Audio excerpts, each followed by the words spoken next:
Welcome to Forever Exiled, a Path of Exile podcast. I'm Justin, aka Tags. Tyler, Wrecker of Days.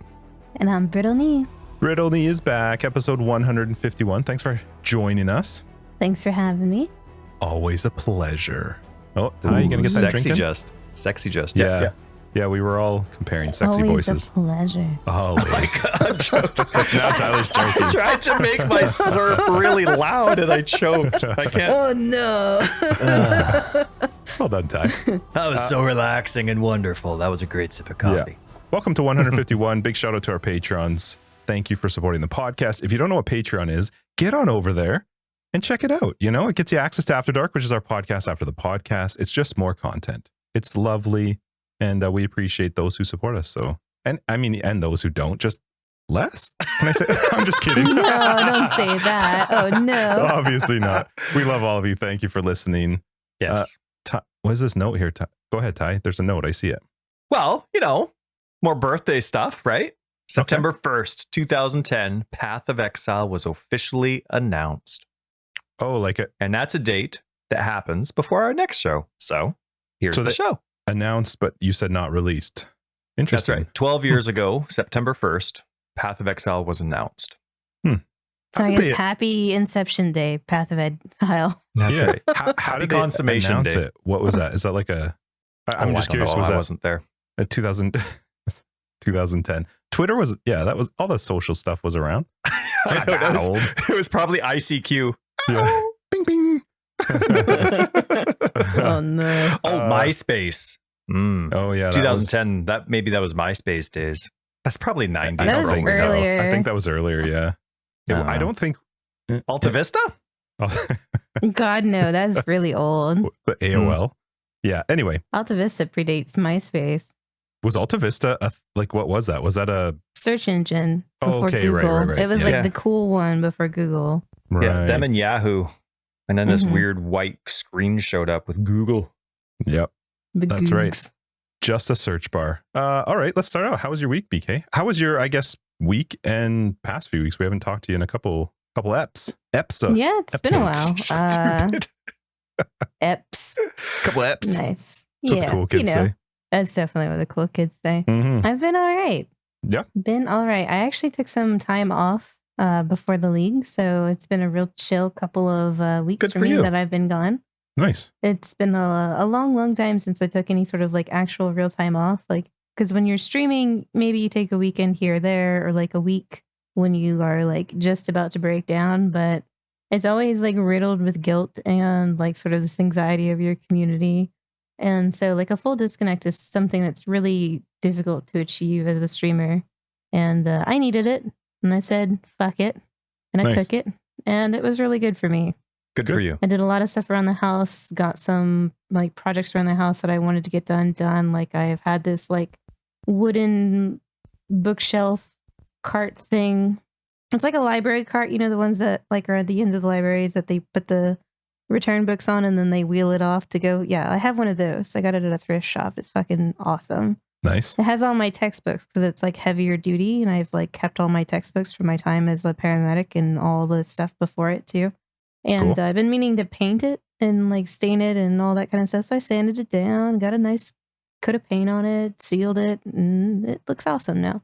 Sweet. I did that, did a lot of reading, did a lot of work out in the garden. Yeah, how's the garden going? Going good. Yeah. I cannot eat everything fast enough. I'm trying.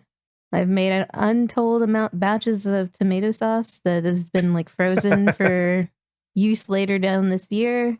I've made salsas more time than I can count. I've been trying to eat the peppers of the bacon wrapped jalapenos and stuff. Bacon wrapped jalapenos? Yep.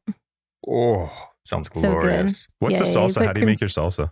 I grow poblanos, jalapenos, and bell peppers. What was the first word? And poblano. It's a type of pepper. Okay. They're really good if you like throw them on the grill for a couple seconds and get a little char on them and then work them into a salsa. It's really good. If this was After Dark, I'd be Googling them. Yeah. I'm going to learn all sorts of stuff today. No, and then it's just, grab whatever tomatoes are growing and ripe and then chop them up and chop up a bit of onion, a little bit of garlic, and then throw the peppers in there, a little bit of lime and cilantro, and then boom, done. Salad. Garlic. But I've in actually this never case- thought about putting garlic in. It's What? good. No, I know. We make fresh salsa a lot, but I've never thought about putting garlic in. Fresh That's actually garlic smart. it gives it a little bit of zing because like Mhm. garlic has like a hotness quality to it that's different than spicy. Mm-hmm. You And know it's what's really good. funny? Justin says we make fresh salsa a No, lot. that and is we a wee. know That it's one's not actually a wee. That one's actually a wee. Really? 100%. It's one of my No. favorites. I Yeah. thought you would have like Royal lost your wee or the fingers trying to actual figure out how wheel? knives work. Really. I actually really like Really? making. I like making it and love eating it. Kid now. Yeah, Mhm. like salsa and bruschetta both are like awesome, Mhm. even though they're like on kind of different taste spectrums. Fresh Mm. bruschetta is also where it's at. Good for you. Good for you. That's awesome to have that freezer stash full of everything. Do you freeze your salsa when it gets too much?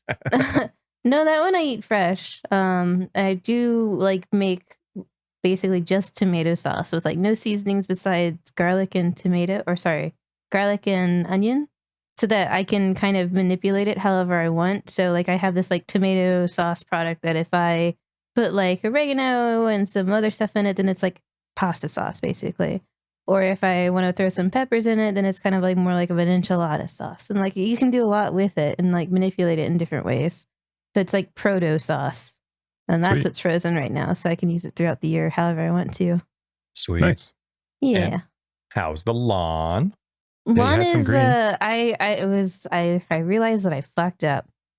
So Easy to do. Easy to do. It's true. Apparently with like lawns and stuff, you're supposed to make sure that like, you know, the water when it rains can like flow. Right. And pooling. you know what it does a lot of in Florida? After a certain point of the year, is it rains almost every goddamn day. Mm. And so it became very apparent that my backyard was not shaped as like an arch. Mhm. Instead, that there was some puddling areas that happened. So like there is a makeshift lake in my yard. Yeah. And that's Every always single time it hard at the rained, and beginning too. Yeah.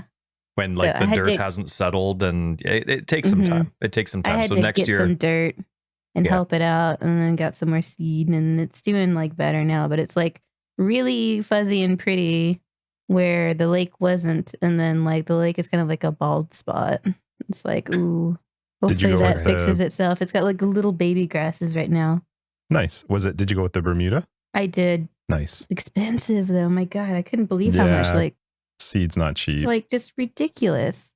Mm-hmm. Like $40 for a bag of seed. I just wanted to roll over and die. It's not fun. no. Like But it's a seasonal MTX thing. money, man. Yeah, that's right. What's going on? No, for sure. Yeah, it's one of those things though where it's like these little like every season it gets easier and better as long as you stick to it. So it Yeah. happens. Like my lawn had a whole bunch when we had the excavators here for the perimeter drain, and we had to like the whole lawns got rebuilt, like all the dirt, everything. Right, there was just massive holes, and so of course we had a lot of pooling areas as well because our dirt hadn't settled yet as well, and so then later on you kind of just put some sand over it or more dirt or whatever it is to even it off, and in a couple seasons it ends up being normal. It just sucks in the meantime. Yeah. But grass So- buddy, so sweet. Yeah, I'm an official adult now. I have managed a lawn. And you did it without Sunday. So I did. I didn't take the shortcut mm-hmm. Well from done. Sunday here. But maybe one day. No. Not happening. Nope. Cool. How's your week, Ty? Well, we just got back from camping. We went camping. Oh, yeah? For, How was that? it was awesome. The kids hadn't been before. My wife and I, of course, you as well. We've always been huge into camping. Our friends and my wife and I. So, but I realized I've never been camping like with a car at a campsite. This is the You first didn't time do I've that as a kid either? never. No, Oh. my family never went. The only times I'd Hmm. ever been camping was with our group of friends, and so. But we would always hike somewhere. So we would Yep. drive wherever, a few hours away, Mhm. and park, and then we'd go up a trail and find a place and hope that it wasn't a busy trail that we, didn't know about, right? And we'd stay for a few nights or a week. And so, but I just realized when we were going, and my wife was so excited about this. She was doing the majority of the prep. And I'm like, we're not going to need that. We're not going to need that. Like it's, and then all of a sudden I realized like we have a picnic table. Like we have something Yeah, to put right, things to on. put Like, it on. yeah. And so if like you're playing cards or something, a tablecloth actually is helpful Mhm. because it's not gonna, you're actually on a picnic bench with a lot of gaps and holes and stuff like that. Whereas where we would go, it was the dirt. Right. Mhm. Yeah. Or you're sitting on a log. Yep. Yeah. And then, of course, you can store everything in the trunk of your car because it's a campsite. But then, of course, you have a bunch of neighbors and all that. So anyway, it was actually my first time at a provincial campsite. And, Cool. but the kids had such a blast. It was fun for them to stay up really late. And we would, with flashlights, go through the forest to the lake and try and show them the stars.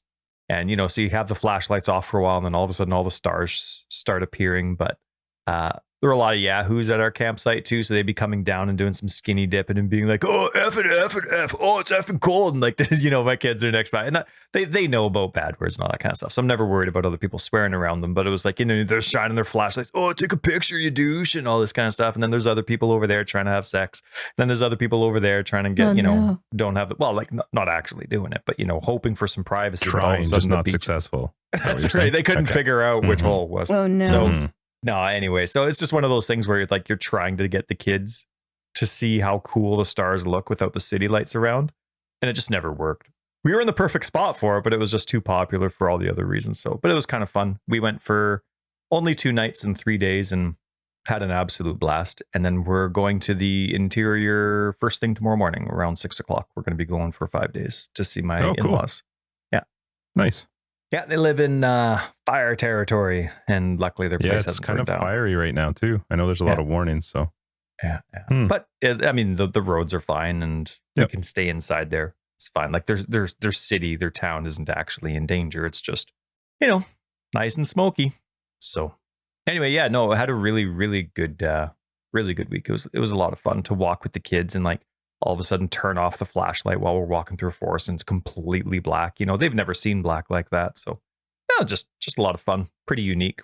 Surprisingly, first time for us as a family. How about you? Your week? It was good. It was super, super, super busy. 1, 2, 3. Like surprise. Extra busy. Yeah. And then we finished the 2nd season of The Boys. Nice. Okay. Which the first season so far has still been by far my favorite.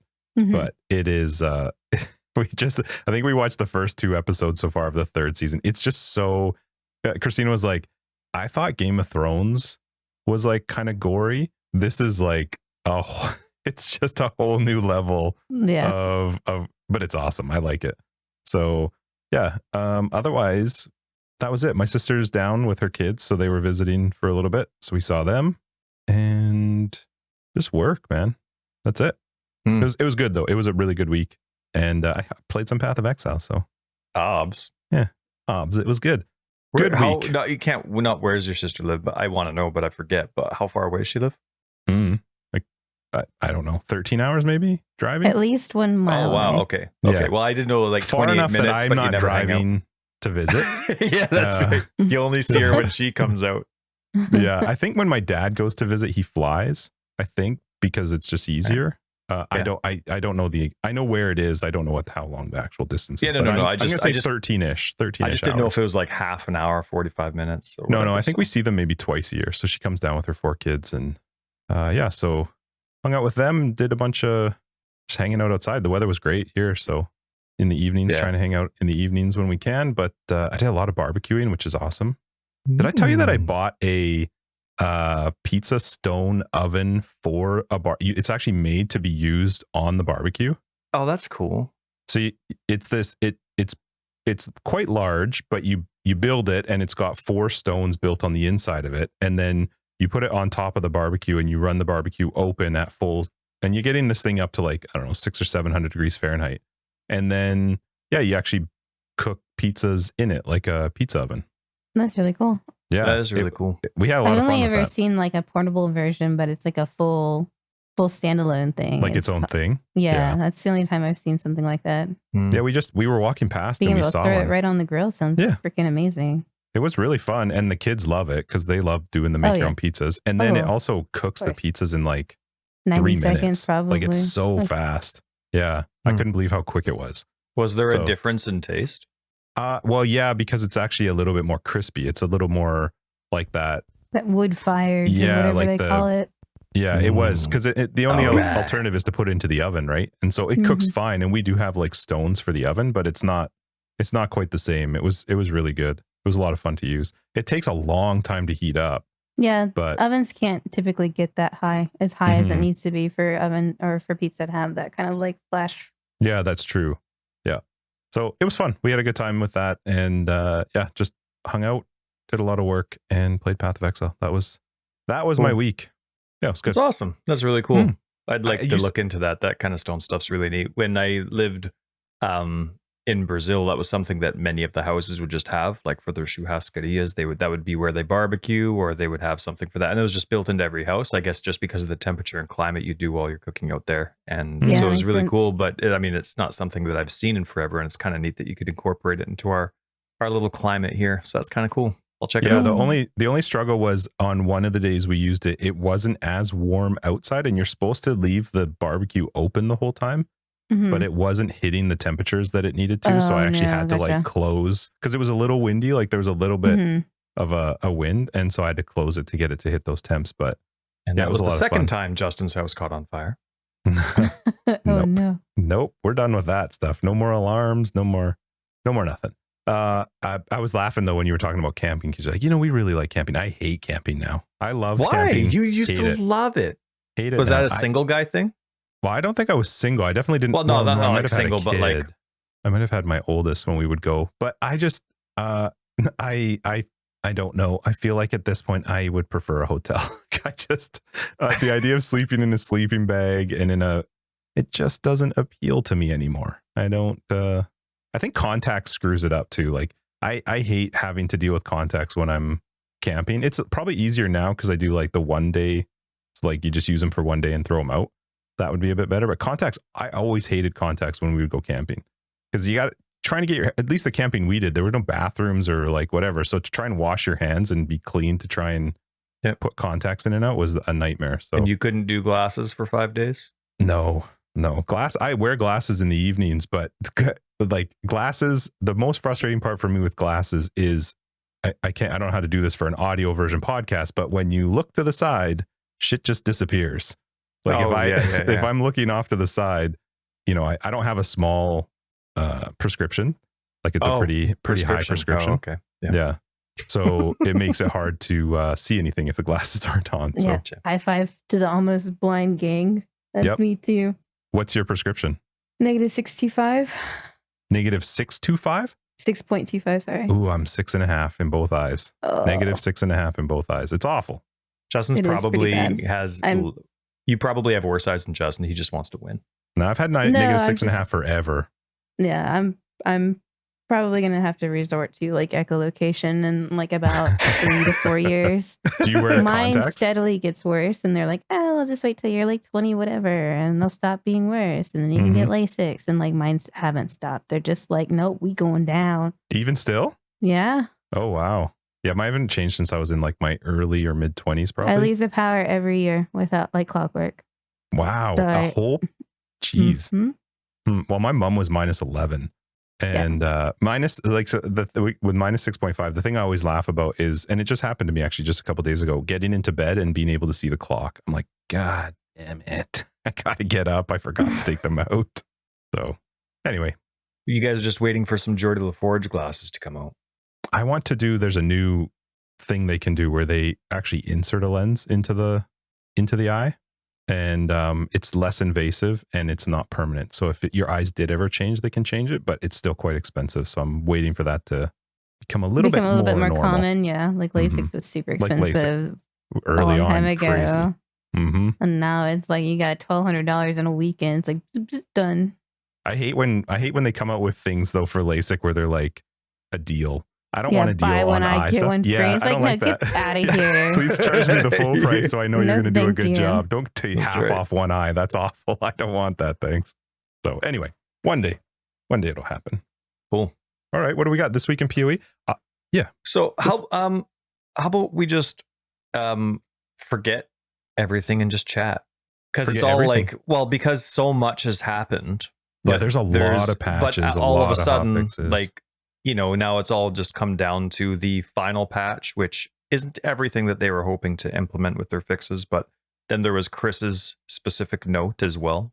And well, so there's a couple things we can just quickly chat about. Like the ExileCon tickets went on sale. Yeah, and sold out in like 20 minutes. And they had a little bit of issues. I don't know if it was just how the errors were displayed or if it was actually errors on the site, but there were people that would go for it or like they wanted to get the most expensive ticket, but it came up with an error. Not that they were sold out, but that there was an error, and then they'd go to buy it again and then it was gone. So then they go to buy the next tier. And so there are kind of some errors, but it's nice that they're having a second wave of tickets because that was astonishing. Like $2,000 American, I think it was. And they sold out in an hour for these VIP tickets? Yeah, the super VIPs were $2,000. The VIPs, I think, were like 7 and change, and then the normal pass ones were 2 and change. Mm-hmm. That's crazy that it sold out that quick. It's good for them, though. Yeah, and especially considering the timing, I really hope that was encouraging for them. You know what I mean? Like the tickets go on sale after having a launch that obviously didn't go their way. So I'm really glad it did that. I hope it encouraged them on the back end because who knows how, like what feedback they appreciate and which ones, not necessarily that they don't appreciate, but the ones that they ignore versus the ones that they find a little bit more helpful. So hopefully they weren't too demoralized and that this was, no matter how they felt, a lot more encouraging. It's not a huge surprise that they sold out that quick. I was a little curious if they were still going to go ahead with their normal release, but it does make sense too. And it's obviously a bit of a high five for them because they sold out real quick, which granted, you're talking about whatever it was. I don't remember how many tickets somebody said there was, but it wasn't a huge amount. Was it set? Oh, I wish I could remember what people said, but it seemed like it was less than 1,000 tickets. So that selling out pretty quick isn't a huge surprise. Well, the prices are still huge. And it's also encouraging because you can't even book. Well, I mean, we can't even book plane tickets to New Zealand yet for that time frame. Nope, they're not even available yet. So people just know for sure they're going to go, or it's just a bunch of like Australians and New Zealanders. I think there's some people that go no matter what that are like fans of it and have disposable income in that range.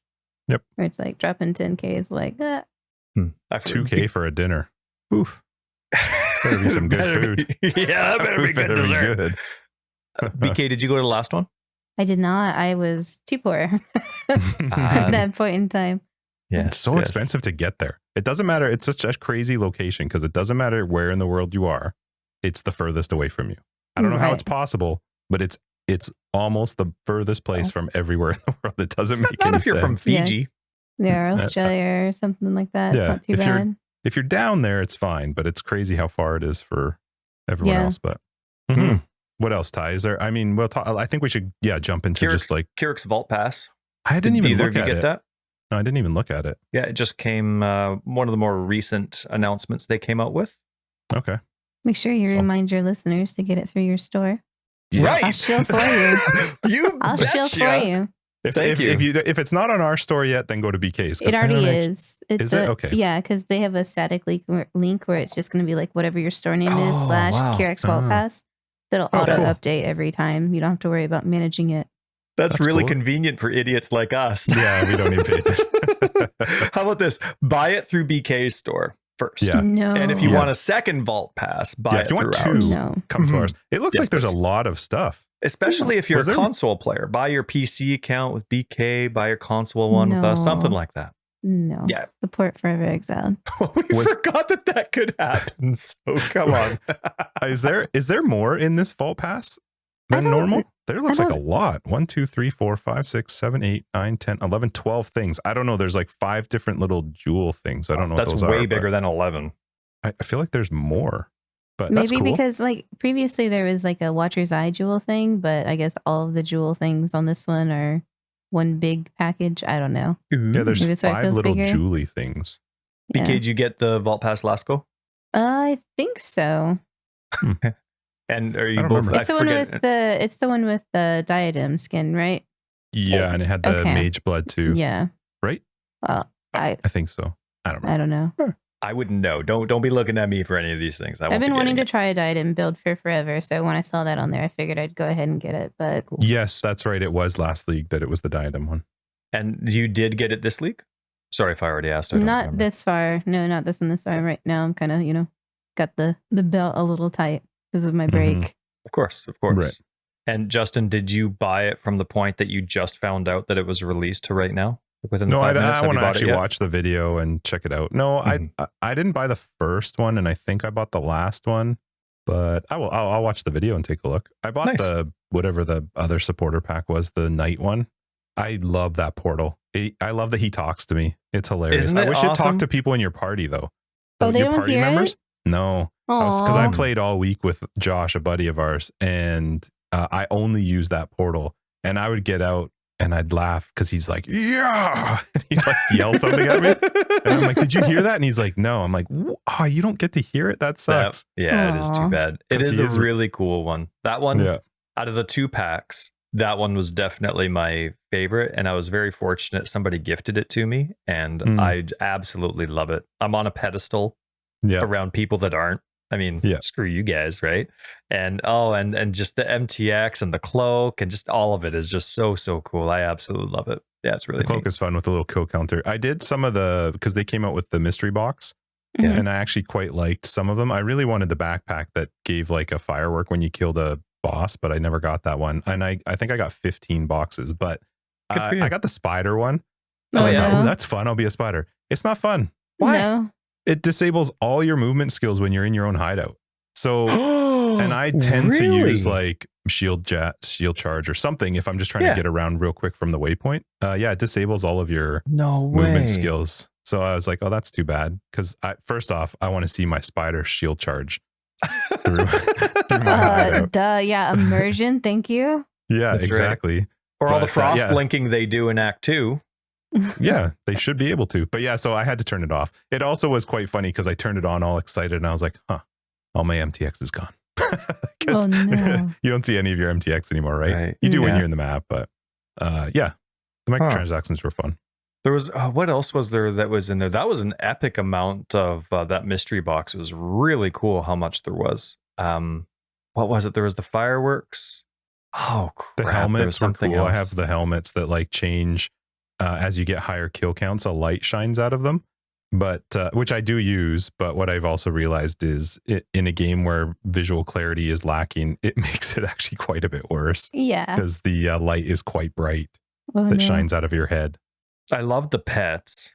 Those the cool. doggos, pack doggos are amazing. Yeah. And was that the mystery box or was that the actual? No, that's the supporter pack. You're right. Yeah, that was. It was a cool one though. I remember people in our Discord talking about little that. Dragons. Then the spider. Shoot, I really want to find out what it was. There was the fireworks backpack, which was hilarious. There's quite Absolutely a few. Love that. There was outfits that scaled with your stats. Mm-hmm. Yeah, love that. And then the waypoint decorations, which is nice. Oh, yeah, I got one of those. Looking forward to more of those. Rings, headdresses. Oh, I guess it was the fireworks. Yeah. Anyway, pretty awesome. Yeah, they were fun. Yeah, definitely. And what else before we can get into the nitty gritty? Path of console came out. Congratulations, console folk. It's upgraded to or updated up to 0.0D. Nice. E is out, so it's only one patch behind, but they didn't, with all the patches that they've done since release for PC, GGG still hasn't put in that final, you know how they had that post about the defensive changes for Archnemesis coming? That's still not implemented on PC. Console? So on PC. Console? No, it's they have no. I thought it was implemented for PC. No, the very last E patch says something about, unfortunately, we encountered problems getting the Archnemesis modifier changes, and then it links to... okay. Yeah, I didn't pass QA checks. Yeah, included in today's patch, and we will continue working on these and get them out ASAP. So, console's not really missing out in that regards because all the drop rate stuff is done. It's just the Archnemesis stuff that's different, and for the most part, that's exactly what PC has. So they're sort of kind of almost up to date. So really exciting.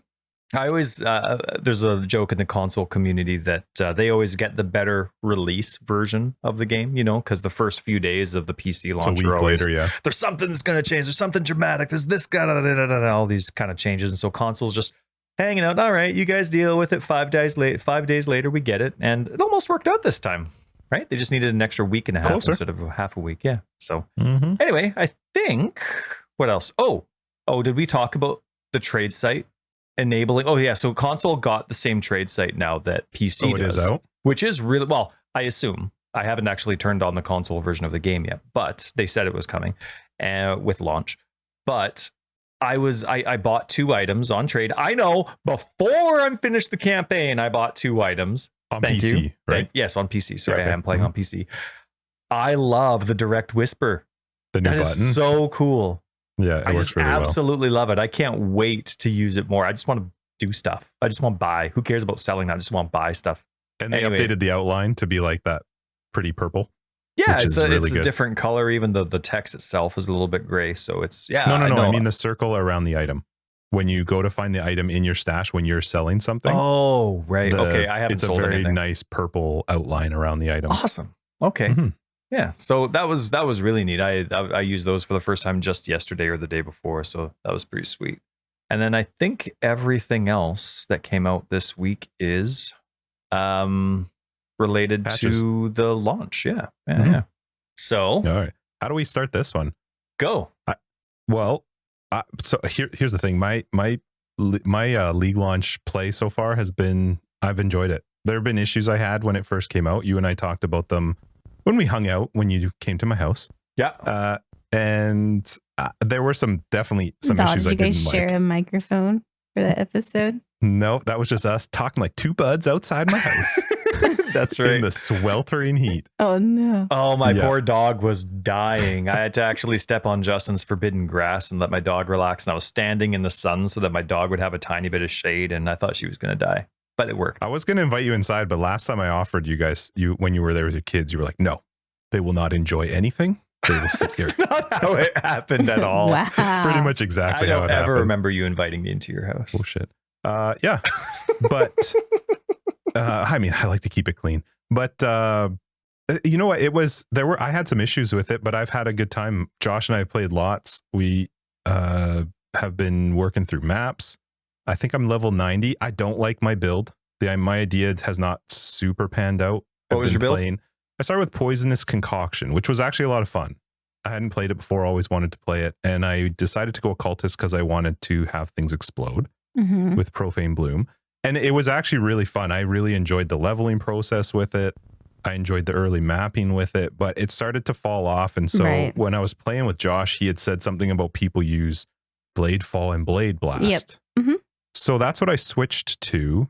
And maybe it's just me. Maybe I haven't actually optimized. I certainly haven't optimized because he gets mad at me every time we play because I'm still using a gold rim helmet and I'm 90, level 90 right now. But it just feels like the damage is really good for mapping, but it struggles quite a bit on some bosses. And I can't quite tell if it's just me, which it certainly could be.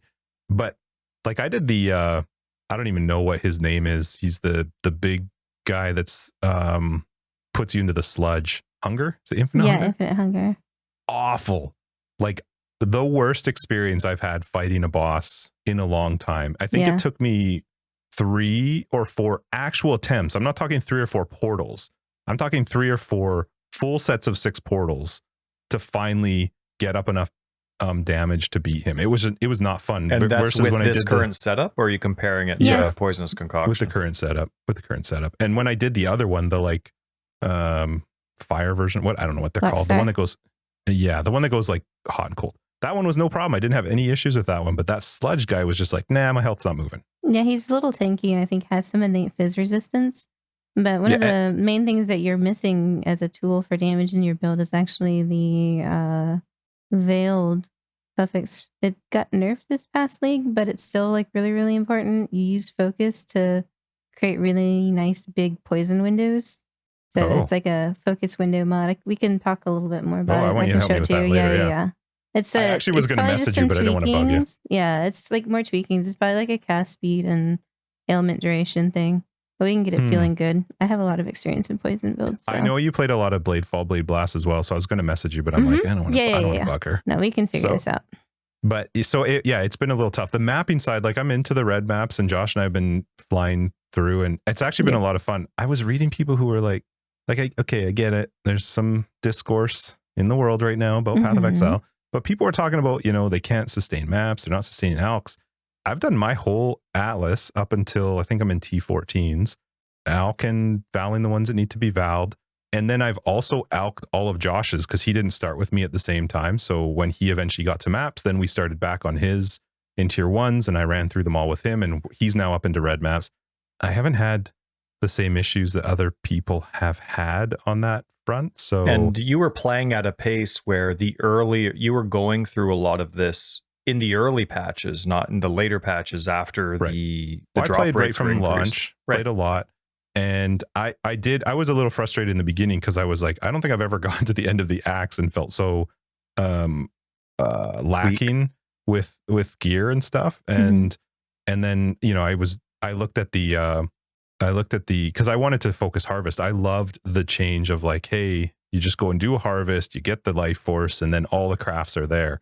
And I think on the first day I was laughing with people in Global 2121 that besides the passive tree in Path of Exile, the second most confusing thing is got to be the horticrafting station now, because it's just like here's 400 crafts. They're not like I can't, besides putting your item into it, there's no way to really sort unless you know how harvest crafting works. There's not a very great it's not like the crafting bench where you have suffixes and prefixes and a helmet, and I can set. It was very overwhelming because I'm not a huge crafting person anyway, but I was like, oh, this is exciting. So I very quickly pulled out a harvest, decided not to go that route. And then like within the first 2 or 3 days, I pulled completely out of essences because I was getting my ass destroyed by essences. Like I would pop an essence and be like, huh, that thing's not dying. I can't kill that thing. Yeah. So I've been having a lot of fun with heist and expedition. Those were the two that I really focused on.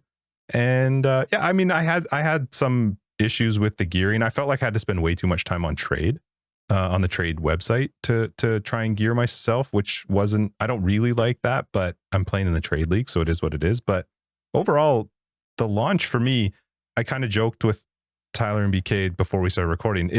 I think moving forward, I'm definitely going to avoid online stuff as a league launch comes out, because for me, I wouldn't have really felt to the full extent of what people were, you know, getting worked up about had I not read it. I didn't really feel, besides a lack of gear, which I certainly felt, I wasn't super starved for currency. Maps were fine.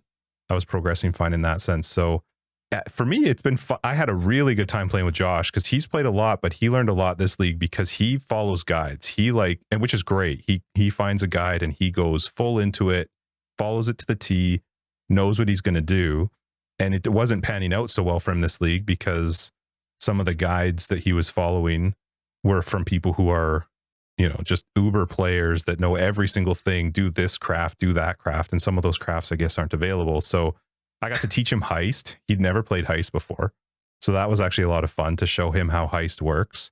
And yeah, we've had a really good time playing through maps. So for me, it's been not a huge difference than a normal league launch. I don't like Lake of Kalandra, which is really too bad. It's unfortunate that Kalandra has come out with a league that has gotten a lot of blowback because it's such a cool character. Like the idea of Kalandra finally being in the game is really cool.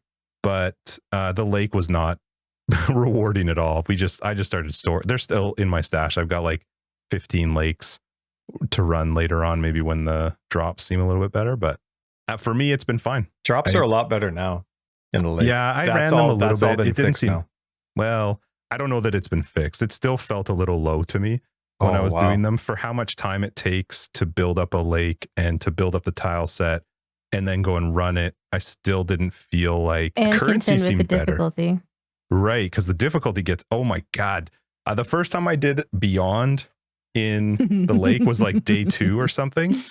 It was, I don't think I've ever fought anything so hard in Path of Exile in my life. It was like, I'm kiting beyond, not rares, like just beyond normal monsters, like tile sets away to try and kill them because they were bananas. So I'm scared of Beyond now. I don't put it on any of my lakes because I don't know if it's been fixed or what, but the drops didn't seem that great. And also with the lake, I would like to see that if I did, I want to open a chest every single tile set. I don't like that if I do 3 shrines, I get just the 3 shrine buffs that don't last super long. And if I do, I feel like if I do harbingers, yes, I'm going to get the stuff, but I also want a chest that drops something related to it. But yeah, the one thing I did feel like the chests are nice. I felt like the currency was better in the lakes, but the items are still, you know, we kind of joked about the idea of them fixing the items, and it's like, well, dropping 40 ruby rings is not a benefit to me. I don't know what to do with that. Like, do I pick them up? Josh and I have laughed so hard about like flasks. Like all of a sudden there's just 15 flasks on the ground. Like that's not an improvement to me in dropping loot or giving you loot. You can't just like drop a bunch of garbage. But overall, my experience has actually been decent. It's been not super different from a normal league launch, and I'm actually still enjoying it. I did almost quit on the first day because I was getting a little bit angry because I couldn't gear up and I was struggling to actually progress a bit. But I would just play a different game. That I would wait until they sort that stuff out and then play something else. So that's been my experience of Lake of Kalandra so far. I think there's some improvements for sure, but it hasn't been a shit show like I've heard. Normal first week shenanigans of fixing up the game. There's definitely some fixes that needed to happen and still do, but for me it's been a pretty decent one. What about you guys? You go, BK. My league start was pretty insulated as well. Like I didn't even know shit was going wrong until probably like Monday. Because like I have a pretty insulated community in general, and like just the kind of community that I facilitated after all these years is like we're kind of bullshit intolerant. That's awesome. In general, and so like there's a lot of like natural repulsion of these sort of more negative factors from the community that I don't even have to moderate. And so my league start, fortunately, I was piggybacking off of a currency generation method that I kind of fell into and figured out last league, where I hit all my map nodes, then rushed ritual and expedition. And so like I was doing content that wasn't necessarily affected by the changes because they were like chest dense. Yep.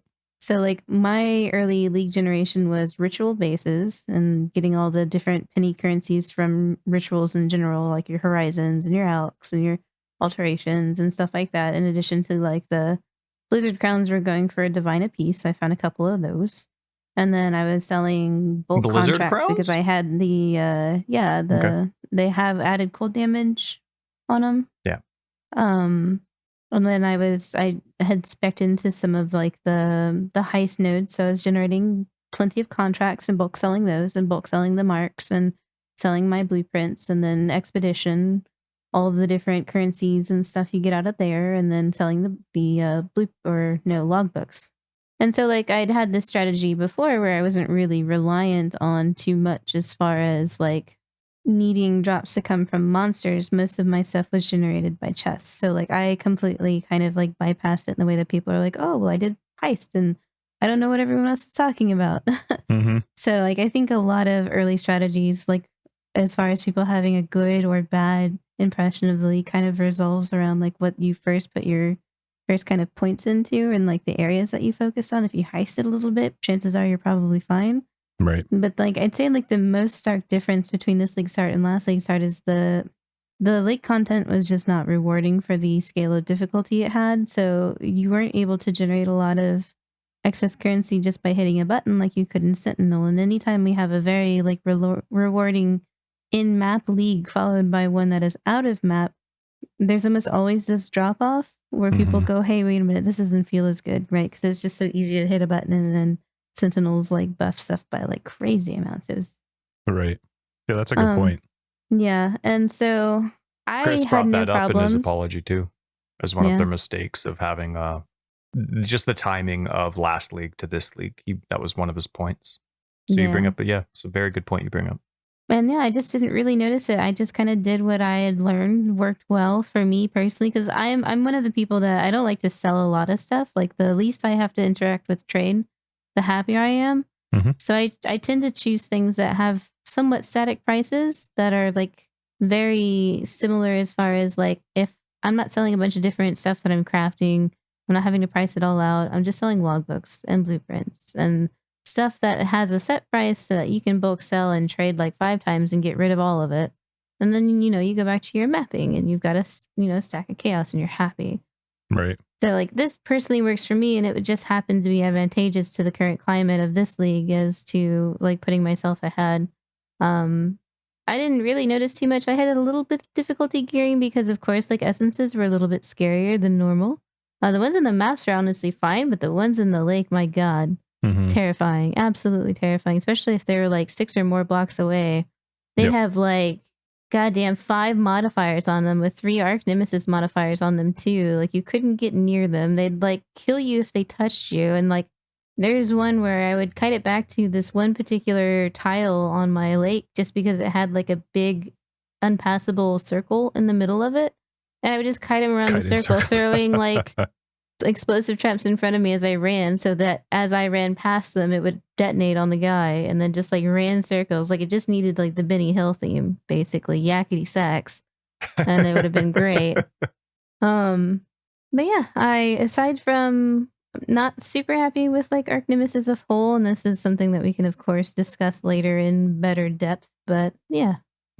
And I mean, I got laid out a lot more once I hit reds because the lack of fizz mitigation in my build was really apparent. And, you know, trapper builds struggle to come up with endurance charge gen because, like, we don't kill. So we can't use the betrayal rings, you know, for the crafts of, like, endurance charge on kill and all this other kind of stuff. So I had to kind of reprioritize some of my upgrades in order to get determination into my build sooner so that I could actually feel a little bit more safe in reds, but yeah, still had Eater down by Saturday night, and I kind of was a little bit shy with Exarch because I just, you know, Eater is one of those fights where like even if you don't have good DPS, the choreography is straightforward enough that as long as you can dodge the stuff, it's fine if it takes a while. But with Mr. Exarch and his ball phase, yeah. Can you log out anymore in that part? No, it starts it over again. Like I think that like the strat is to like get skeletons and totems and stuff and body block with it, and like I don't know. I try and actually do the mechanics. Yeah. And so like I'll like use a portal or two when I take a couple of unlucky balls to the face. But you know, I tend to try and go in there a little prepared DPS wise so that there's less of those phases. So I think it was like Monday morning before I finally just knocked him out because I just was waiting on my 6-link upgrade and a couple other things so it'd be more comfy. But yeah. Where'd you get your 6-link upgrade from? I bought it. Cool. It was 50 chaos. Ooh, money that's not bad. Good for you. Not bad. Good for you. And you're trapping. What are you trapping with? Explosive trap. Explosive. Sorry if I missed that. Yeah, pretty much rerunning the same build I ran in like 316. I was like going back and forth on starting SRS, but I didn't feel confident enough in it as far as like some of the early league plans that I had set out for myself. Like I wanted to get into like the Itsiri encounter and like farm her a bunch because her boots still have like a crap load of spell suppression on them and 30% move speed, so they're highly desirable early on. And they actually like were desirable, then the price dipped, and then it went back up again. So I just like went back and kept running Itsiri. But yeah, I just didn't feel confident that I could pull that off on an SRS build. I wanted to start. I just went traps. Traps. Okay, yeah. And your saboteur, yeah. Cool. I wanted to start SRS as well. I wanted to do Raider SRS. And the reason that I didn't wasn't anything to do with SRS or the Raider. It was just because minions changed so much that I really wanted to see what zombie survivability was like.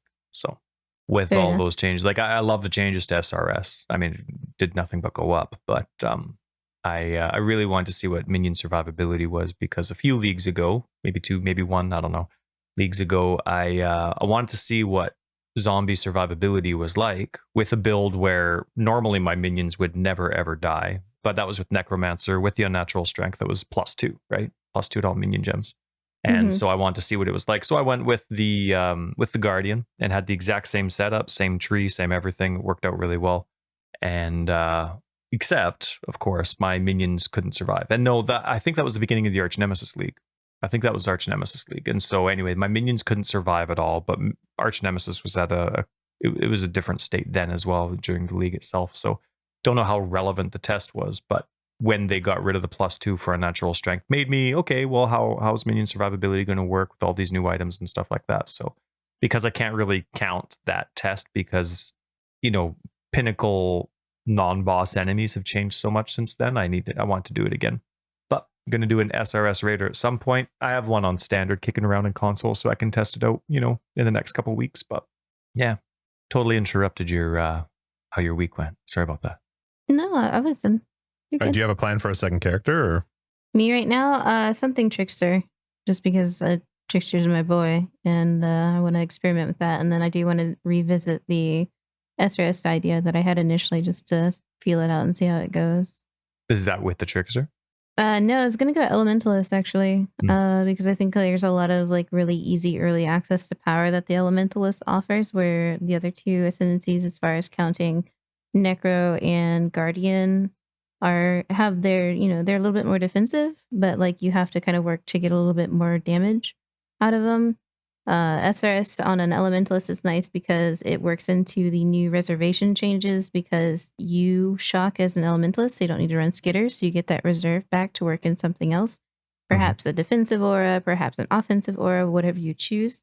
It has that really, really nice exposure too. So like any amount of exposure you get is you have a certain value. I think it's like 25% added to it. So you have like really, really big exposures. And since SRS got changed to where it 100% converts to fire, the exposure is more relevant than other, because you can't do all the sort of like hatred shenanigans scalings that we were able to do before. What kind of hitting would you do to shock?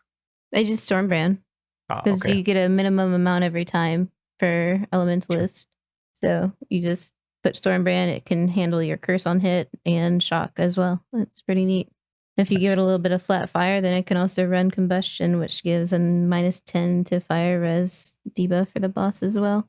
Yeah, combustion's hard to ignore. Yeah.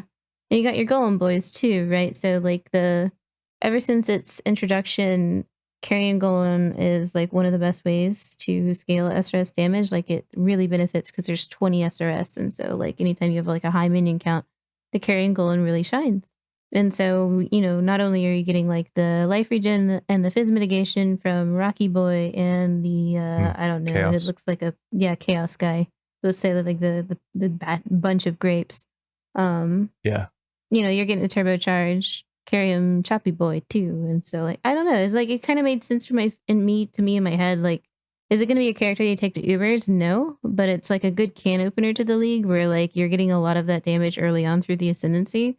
And then like you can always respec into something like more tankier or like more straightforward damage wise later, like the exploding golems and all that other kind of stuff. So I just didn't feel confident. Like it was a well thought out point. I just didn't feel confident enough in it because I wasn't really sure what to expect.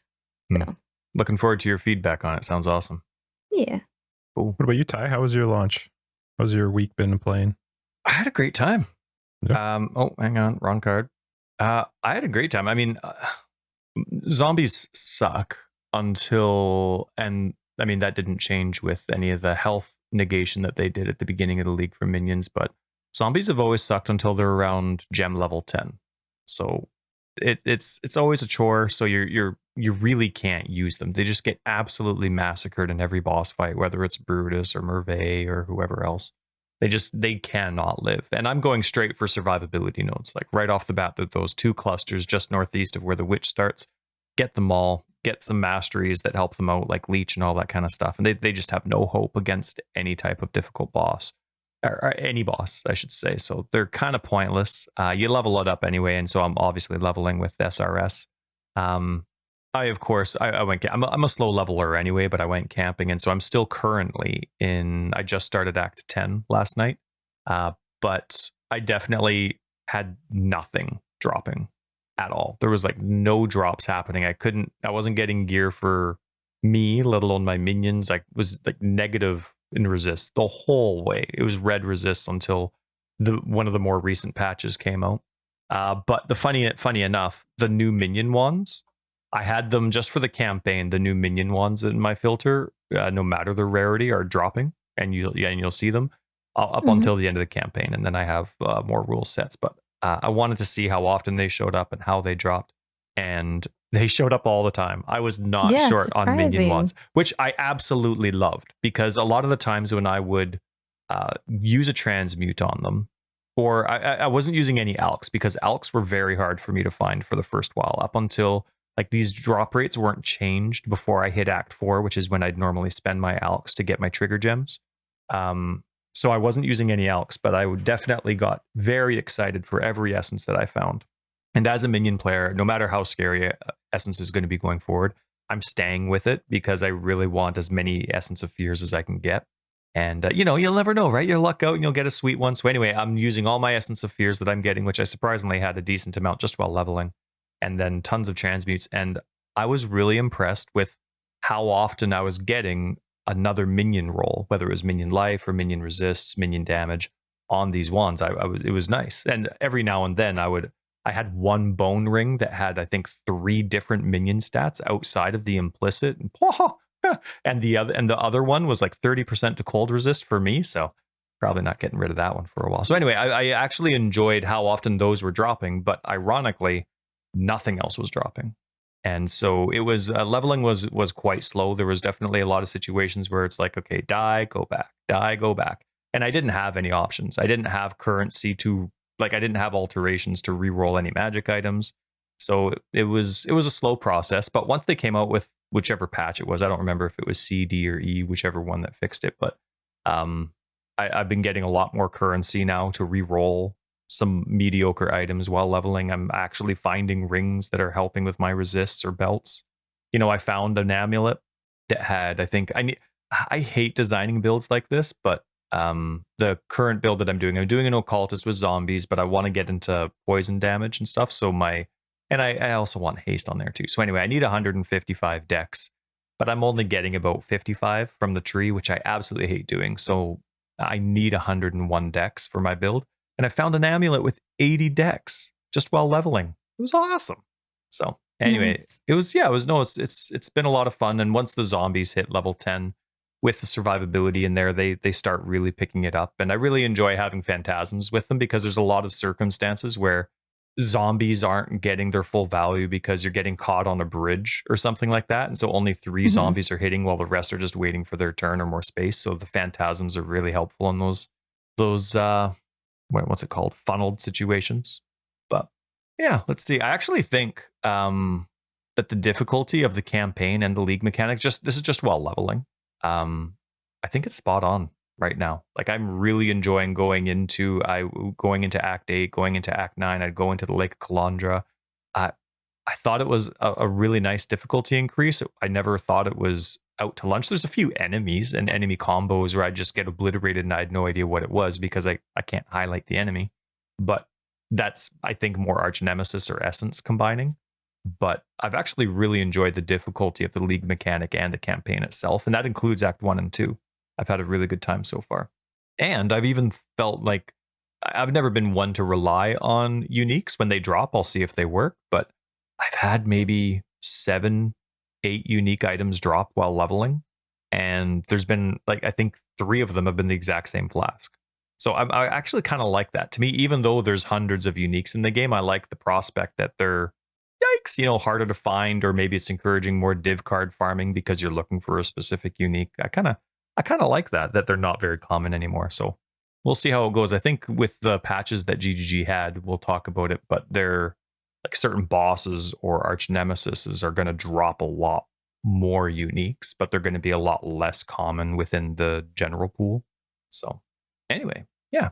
The only thing that I noticed, and I never noticed this when they came out with Convoking Wands, and Convoking Wands have been in the game now for a few years now, I think, but for some reason this only clicked now with the new wands, but some wands dropped, right? Some of the, what are they called? I don't know. Convening or something? Yeah, I think is one the of them. 3 types of Convoking Wands they dropped.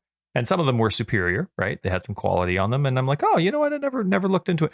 It increases physical damage. I'm like, that's kind of weird to have like a minion specific one and it increases my physical damage with wand attacks. It's kind of, I don't know if that's an oversight or not, but I was kind of disappointed. I was kind of hoping it would do something that was a little bit more minion specific, considering they're minion specific items, but it wasn't. It was just wand specific. But anyway, I've actually had a good time. I am only in maps, so I don't really have a lot of value to say in terms of the overall, like, hitting end game day 3 and how all of that worked, but I've had a very fun time so far. I went with Lake of Kalandra last week. It was kind of meh. It was kind of pointless. The drop rates were, of course, nothing. I'd open a chest and nothing dropped. I pushed down on my filter and it was absolute trash. There was no reason for me to click on it and go through it. That's, of course, have changed. Now, when I click on chests, I'm getting a whole bunch of chances or alterations or alks. Again, I'm still only mapping. But it's still not really worth it. I found after about Act 8, I'm like, it's whatever, right? Like I enjoy, like if I'm going and I have essences there, because I'm really want as many Essence of Fears as possible. I'll go and do those. But after that, I want to go see what Kalandra has to say. Then I'm out. But I'm probably going to skip it until I'm a lot farther along. I still don't really find it's worth my time. But I've had a lot of fun so far. I'm quite enjoying it, and because of the mod weight for common minion values such as life and resists, and how often these wands show up, I've had some of the bone rings show up too. Minion survivability has been, I feel like a normal character, kind of like how they intend it to be. Like I'm having to choose between me or my minions, which as a leveling character, that's how it should be. And I'm definitely noticing a difference in my fights when, okay, you know what, I should slot this bone ring in instead of mine. My resists are going down, but then I see that my minions can handle this hard-hitting character. And then maybe another fight, I'll, switch that bone ring out for one that helps me. And, so I am actually quite enjoying that. And I think that is at a decent balance, though who knows what endgame is going to be like. That's where all these minion changes made me nervous at the beginning of all this talk, when they first had the dev manifesto, because you can handle it until you get there, but how are they going to handle juiced T16s? Can I actually keep them alive? Am I actually supposed to keep re-resing supposed permanent minions? Maybe that's the idea with zombies, but definitely not for specters. So curious about it. Mm-hmm. Yeah. Cool. So before we get into this, you'll never guess what kind of request I have. I swear to God, if you ask to go to the bathroom, I'll be a couple I'm seconds. Drive over there and beat you to death. Get your keys ready. We're going to talk. Oh, no. All right. So Tyler's going to wash him, but I am actually curious and he can catch up on this. So, Okay. What did you think of the leveling process with Archnemesis? Like before the league came out, had done the reduction of, you should see only, I think, 1 or 2 modifiers on them. I think that was before this league came out, right? Mm-hmm. Wasn't it? I think you could still find like 3s in the late part of the story or something like that. I don't know. That was one of the first passes that they did on it, was to remove like how often you see however many, and to like generally lower the amount that you run into in the story. But I mean, I played a trapper skill that is arguably some of the best single target in the game. Like I chose that for a reason. Right. So you didn't have like a huge problem. Yeah. So like the only thing early on that was really a super duper challenge was the essences that were 6+ plots away in a lake being like unkillable. Yeah. Mm-hmm. But the actual like process of leveling and going through the axe. Right. Like in non-lake content, it was honestly pretty fine. Like I didn't really notice any sort of actual problems until I got into Reds, when I was getting like, when they would have multiple damage mods, like especially fizz-based multiple damage mods. They stack up, and I had no fizz mitigation at the time, so I'd just get laid out. Or some of like the ones that are like those combinations of death that are just there to fuck you. Like you have like a mana siphoner on a mod that runs faster than you, that's also a melee mob, so you stand next to it and it wails on your face, but it's also got damage mods. And then so like there's one that I had where it's mana siphoner, and then like it was the frost something or other, it puts little frost bombs under your feet, so you got to constantly dance around it. Mm-hmm. And then it was like a Fizz's extra map mod, and the base type of mob was the physical one, so you couldn't stand still. He had to like wail on my face, and then the big surprise at the end is I finally killed this guy, but he was crystal skinned. So I got to watch all of the effects disappear just to watch all the purple crystals detonate under my feet and kill me. Yep. And I was just like, okay. Yeah, crystal skin, or I think is the one, but they're like, these little purple crystals will get put on the ground during the duration of the fight, and then they like charge up and explode for damage as an extra element when the mob dies. It's like a last FU. I was when I was one of the rounds that I was playing with Josh, I remember actually getting angry and saying, I am really done with the shit that's on the ground. I'm so tired of trying to figure out what's underneath me, of something doing something to me after an enemy's dead. It is one of the most frustrating things for me. Is I don't know, I find it really frustrating. But anyway, I'm back to Archnemesis. They made their changes, nerfing some of the modifiers. I have my own opinion. I'm curious what you guys think of that, and how did you find a big difference with it, or what do you think? Go ahead, BK. As far as like my mapping from then and now, like the standoff cases, we haven't had the like resistance one happen yet because that's the one that's coming Monday. But Oh, for that like one's not out yet. Okay. yeah, so like for me, like the thing that still is like the big offender to me is like the scaling of offensive mods and the fact that they don't fit in like their current design, don't see that as a problem. Yeah.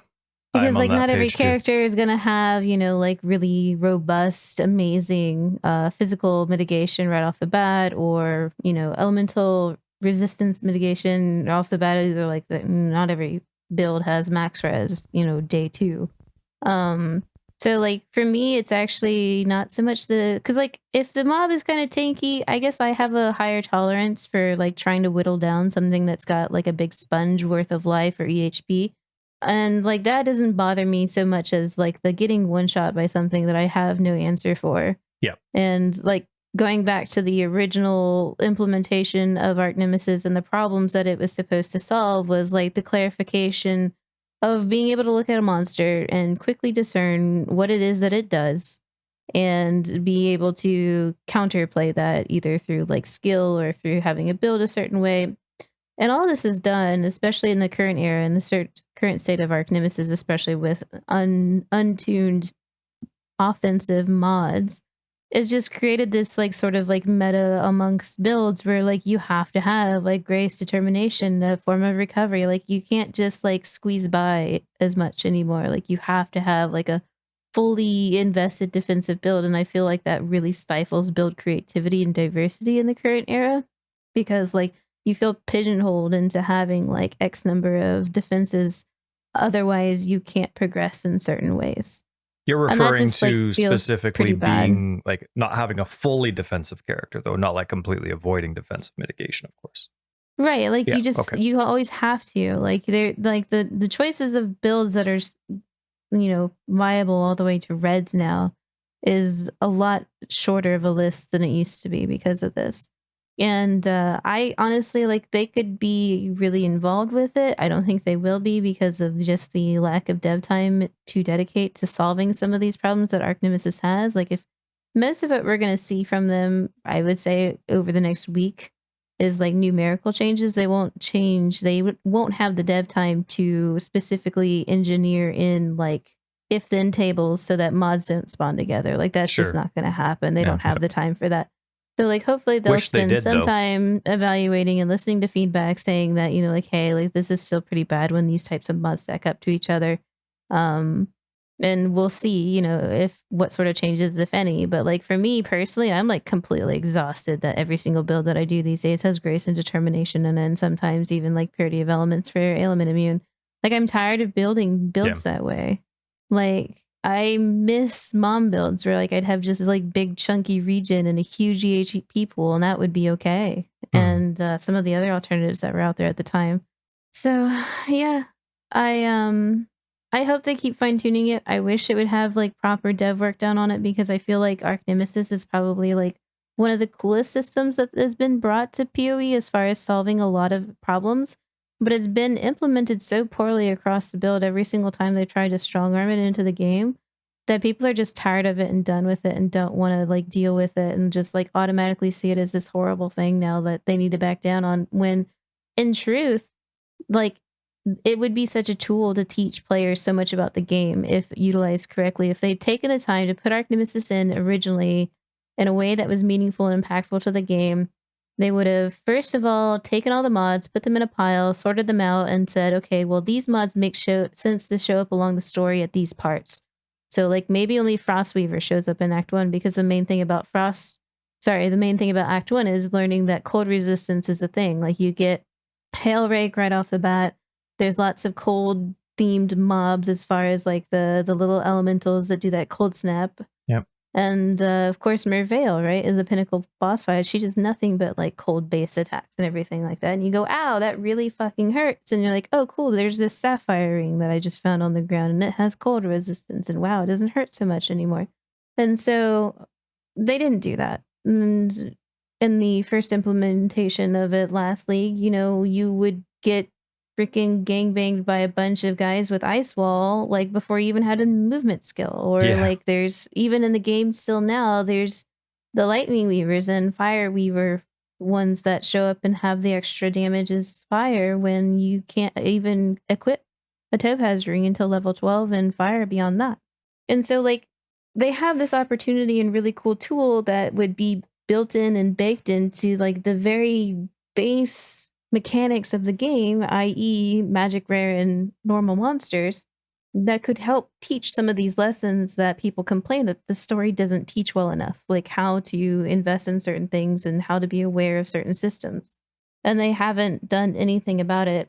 And then Archnemesis as a whole has been implemented in a really slap and dash kind of way, where it's like, all right, well, they left it in where, there was way too many mods during the campaign. They've come back and nerfed that. But like further on, I think it needs to be done even further is like, okay, so if red maps are 100% intentional amounts of damage that these mods are doing, then it's not enough just to break it down as far as like early maps versus red maps. Like it needs to be scaffolded through the entire like tier system. Right. So maybe Act 1 is 20% of Archnemesis power, all the way up to red maps being 100.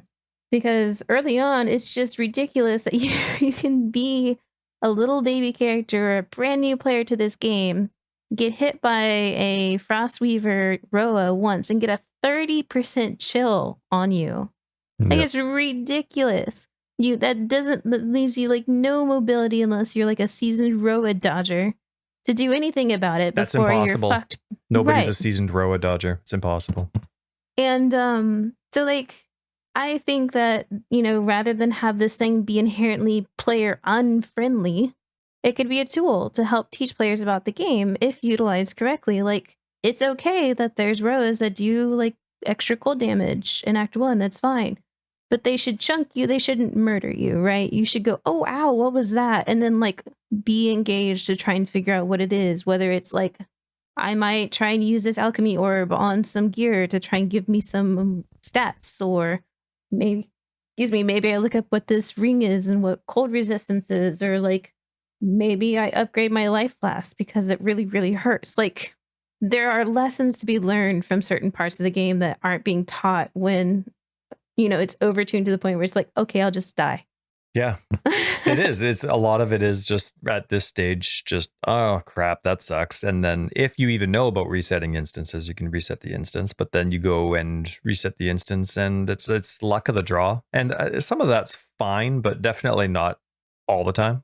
They're definitely like, I agree with everything you said. There definitely needs to be a massive, very thought out process to it all. I really hope at some point there is some sort of if then, because I don't think you should have the ability for Archnemesis to be stacking 4 offensive strong things or 4 defense. It's just not fun. Yeah. It's not enjoyable. I know it's never ever going to happen. It's just lazy game dev. I want to see an Archnemesis that is one fucking line of information. That's it. I don't want to have to know that this does max cold resist and has effective ailments and there's like 5 different things I'm supposed to know. I really don't want that. I know it's never ever going to happen, but yeah, I think their mod pool is still just a little too big. Like it doesn't need to be like D3 levels of simplicity where there's like 6 or 8 or something like that.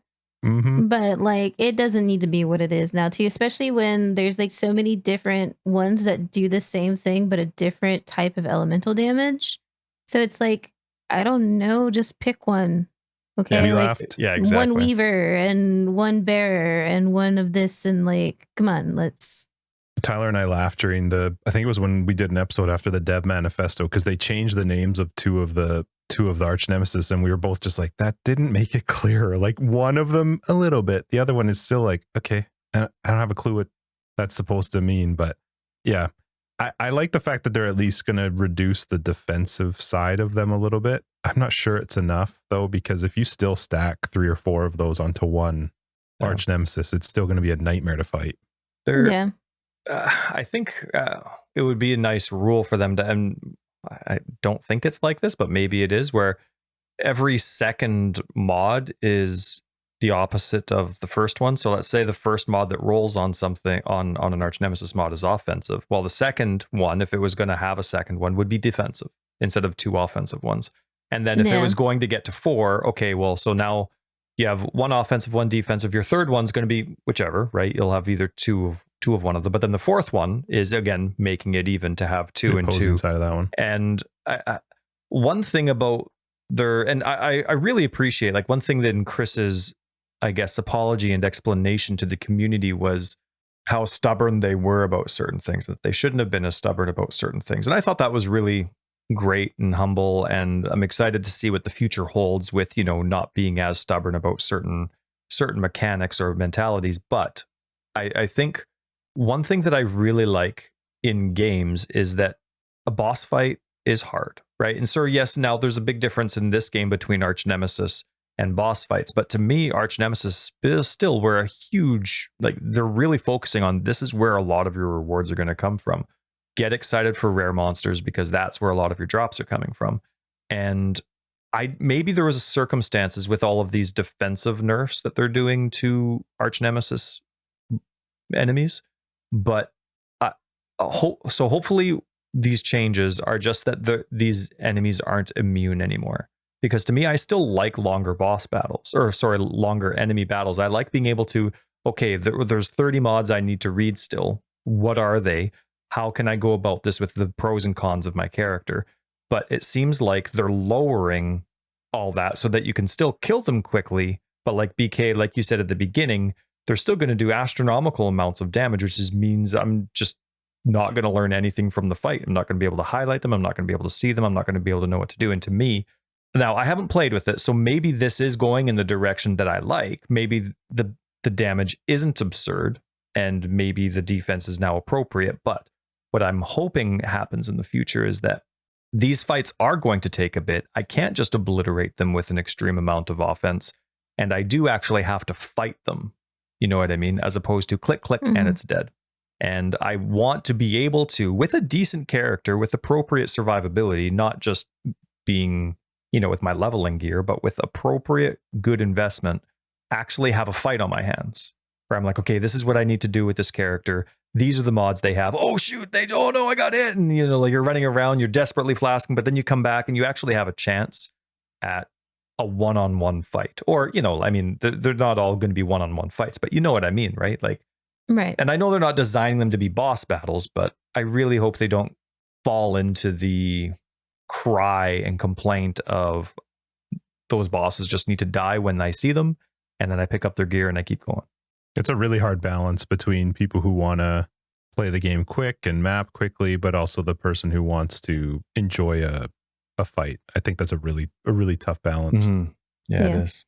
I did appreciate Chris's it was a very humble and honest reply that he had to the community, I guess you could say, on the direction where things what are happened going. or whatever. What happened? Yeah, with which items? one is this or one? Was that the one? This was week the in what happened PoE. with items. That just came out last night, actually. Yep, the very last one at the bottom there, Justin. BK, did you get a chance to read that from Chris with a CH? What'd you think about it? With a CH. Well, so many times we reference our friend Chris. Chris. Yes, our friend Chris did not write this. No, but Chris with a CH. What'd you think, BK? I'm honestly left with just like more questions. Like what? Like, they did establish certain things of like breaking down like why this particular decision happened, but I still don't feel like they addressed like what the goals are from some of these like changes and like where we're headed next and what is like the grand vision as far as like, are we stepping down to like match PoE and tempo? Can this be stuff that we continue to expect? Okay. As far as like the breakdown of communication is concerned, like maybe some like, hey, we're putting checks and balances in place to make sure that this doesn't, we have proper management over these sectors. Because like when everything first started to hit and people were like, no, they're just doing this on purpose. This is because we figured out divine orbs, or Chris hates, magic find parties, or this was a deliberate bait that they wanted us to ruin our league starts. And I was like, shut up. This is just some sort of intercommunication failure. Like, this is not malice. This is just incompetence, which unfortunately affects a lot of people. And lo and behold, guess what? It wasn't everyone. It wasn't Chris personally shitting in your Cheerios. Turns out there was an interdepartmental Such a failure gross here. picture. Crap in Cheerios. I don't know if that's common. I haven't heard that before. It's a weird taste in my mouth. Doesn't matter who's Well, don't eat crapping. it. Oh, anyway, go ahead. Ugh. And so, like, for me, hearing that and reading it and everything like that, I'm like, this is good. This is a good first step, but like, I need a little more, right? I feel like there needs to be a little bit more said to the community rather than it's definitely a mea culpa, but like, let's follow it up with like, okay, we've done all the numeric changes. Let's take a deep breath and like, here's the vision. Like, here is where we are.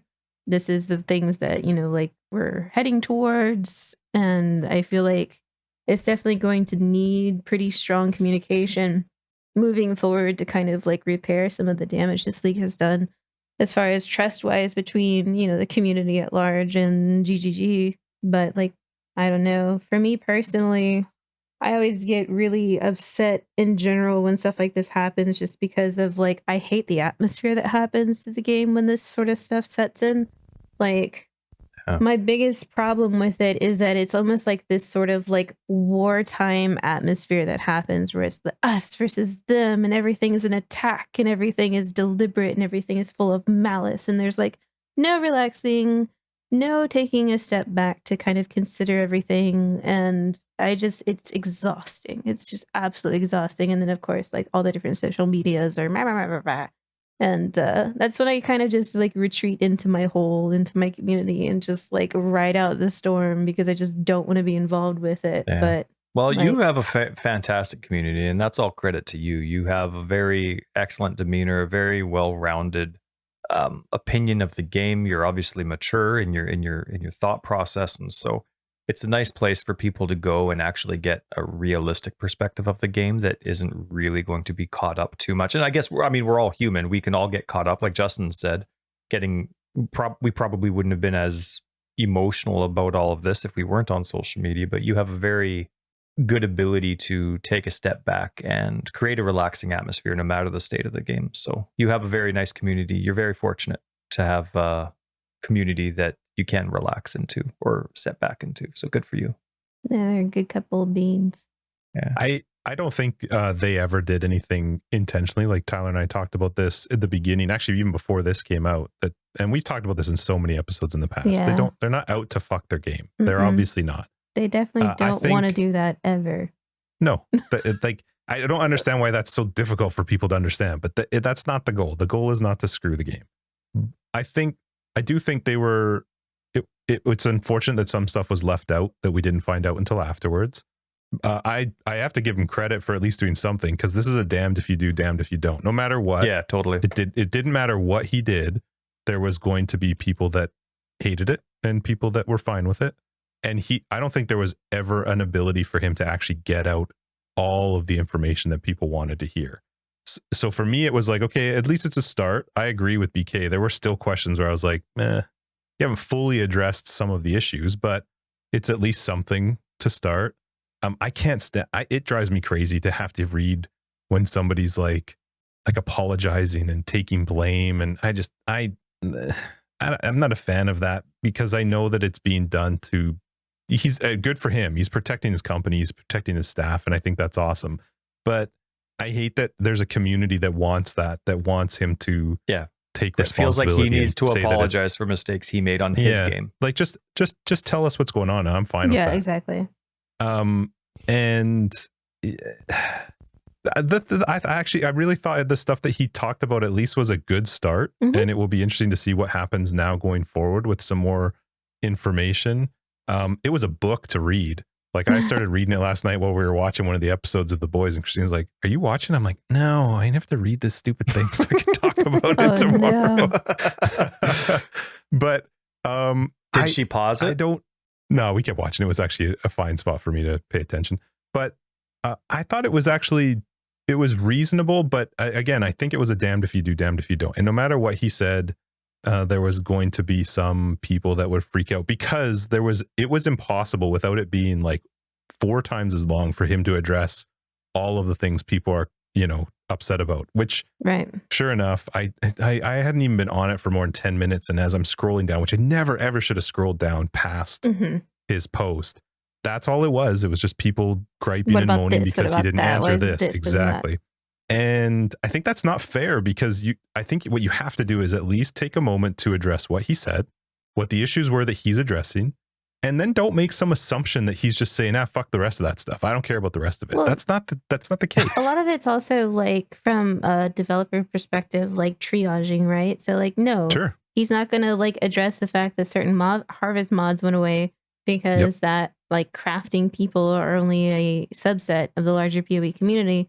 Whereas like Archnemesis mods are like fucking killing everybody, right? Mm-hmm. So it's definitely like one of those things where like triage is a very real thing in game dev, especially when you're trying to patch and fix something that is broken. Yeah. Yep. And people are not understanding that. And you know, and then it also like the ones that give me the most are like their marketing teams and their, you know, design asset teams are like completely different than the people that are doing the development. But like every single time they're like, hey, there's this new microtransaction. Everyone's like, fuck you, fix your game. Those are just like losers. Can you just get both of your brain cells and rub them together instead of just firing off of one? Because like this is the stupidest shit I ever read when all this stuff is happening. That's it upsets me the most too, because like, what if you're an artist and you did some really awesome concept art for this, you know, armor set that just got released and there's just like 40 people just shitting all over it, and like maybe that's something you're really proud of that you've been working on for a while. Like, that's right. Yeah. Like God Camille forbid Jr. doing an awesome job this year. You know, God forbid people be proud of their work, or God forbid the business try to still make money. Like, dear God. Yeah, that's right. Because they put out this MTX, they've completely decided to developing. All these bugs that exist, we're just wiping the slate clean. They're gone. We've been busy. Check out this MTX. Right. This is all we're doing right now. We're just waiting for your feedback. Oh, I just sat here all weekend and then I pushed the button to release Cure right, Pass. That's right. Oh, you mean those bugs? Oh, I forgot about those. Yeah. No, I'm sorry, I wanted your money instead. Yeah. Yeah. I thought overall the post was at least good for him to put something out because he kind of had to, but he was screwed either way. It wasn't going to matter. And I'm curious now to see what happens going forward. They're addressing stuff. I think it's really tough because I've seen people on both sides, and I definitely fall to the side of, I think criticism is good. I think constructive criticism is good. Yeah. And it's unfortunate in the environment we live in that's not always the case. In fact, that's very rarely the case. You have a group of individuals that are interested in a game that can communicate on something like Reddit, or whether it's Reddit or on the website or wherever it is, Twitter, whatever it is. Constructive criticism is very good and it's necessary. Otherwise, GGG doesn't hear it. If people aren't saying what their concerns are, it doesn't get heard, and sometimes it might not get addressed. I have a big problem though when it goes way too far into just yelling and screaming. Like Tyler and I talked about NeverSync's tweets really earlier good. this week. Very. Really good. They're so well put together, and that's the type of constructive criticism that's necessary. Not the I hate this league sucks, blah blah blah blah. That doesn't work. That doesn't help. Right. His stuff is like, here's points, here's some, not solutions. He's not a developer of the game, but here's some of the things that I feel like need to be addressed, and it's laid out in a constructive way. That stuff is so much more useful than the screaming and yelling. So kudos to Chris for at least putting something together and having the balls to put stuff onto just some of the awfulest places right now on the internet for Path of Exile. And it's at least I think a really great start. And I am at least reading it, I go, okay, they have a pretty good idea. I actually do somewhat agree with a couple things I've heard from other people, and BK, you kind of mentioned it. I still don't quite understand their direction. I'm struggling, but that's been for a long time. We've had leagues before where we're like, oh, so this is the sort of the direction they're going, and then the next league comes out and we're like, huh. Yeah, they said something that was super counter. Yeah, that's right. Intuitive to that last. I think it was the second league after they said they really trying to slow the game down, that they just made it a speed league. I forget which leagues they were, but yeah. So kudos to him for putting it together. I still would like to have a little bit of an idea of what the direction is for the game, but in the end, it doesn't actually mean shit to me besides just curiosity, because I'm still going to play the game when the league comes out, and if I don't like it, I probably wouldn't even give constructive criticism. I would just wait till the next league and go play something else, because they have a pretty good track record of putting out pretty good leagues and games that I enjoy playing. People might disagree with that, and that's fine. But for me, they tend to do a pretty good job. And if I don't like the league, then I'll go play something There's else. a reason we've been playing for 8 years. It's not because the game sucks all the time. Yeah, if there was constantly ones I couldn't play, I'm not sure I would stick around. But yeah, I think it's absolutely pathetic though how there's so many children that like there's this attitude of, well, I have emotions and opinions, so I can say it any way I want, and because I'm passionate about the subject, it's not rude, mean, or derogatory.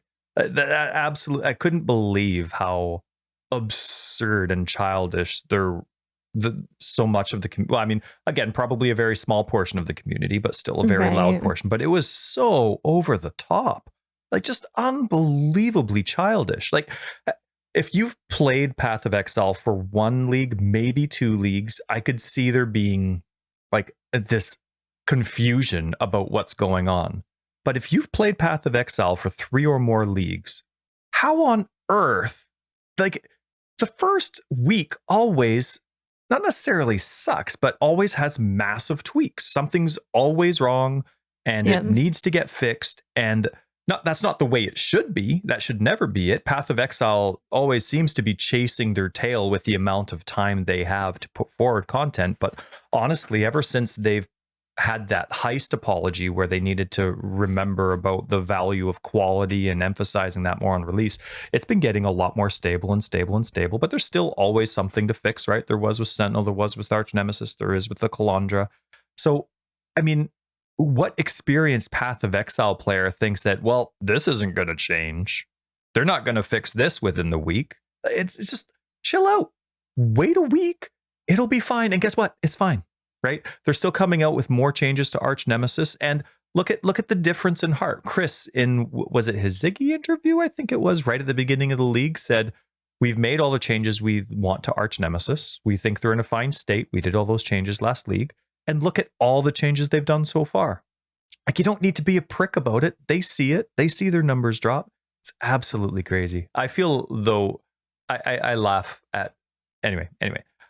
I feel bad for Chris when he says something like, there was no way for me to get this out to you sooner because fixing certain parts of the game was more important than getting this out, though I am very sorry for not finding a way to get this information out to you sooner.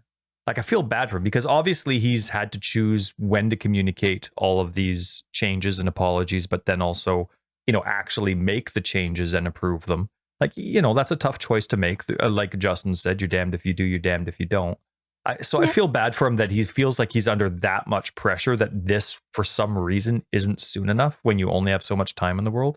But I also don't really feel bad for GGG at all. This is just another example of them not having the time they want for the ideas that they have.